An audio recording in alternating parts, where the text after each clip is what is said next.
જૂનાગઢ ગિરનાર પર્વત પર રોપવે સેવા બંધ કરવામાં આવી છે। ગિરનાર પર્વત વિસ્તારમાં ભારે પવનને કારણે રોપવે સેવા બંધ કરાઈ।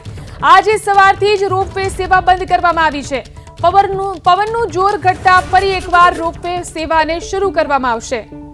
તો ભારે પવનને કારણે રોપવે સેવાને આજે સવારથી બંધ કરવામાં આવી છે।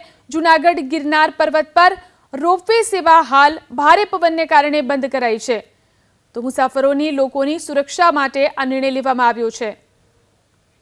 ગિરનાર પર્વત વિસ્તારમાં ભારે પવનને કારણે રોપવે સેવા બંધ કરાઈ। આજે સવારથી જ રોપવે સેવા બંધ કરવામાં આવી છે। પવનનું જોર ઘટતા ફરી એકવાર રોપવે સેવાને શરૂ કરવામાં આવશે। તો ભારે પવનને કારણે રોપવે સેવાને આજે સવારથી બંધ કરવામાં આવી છે।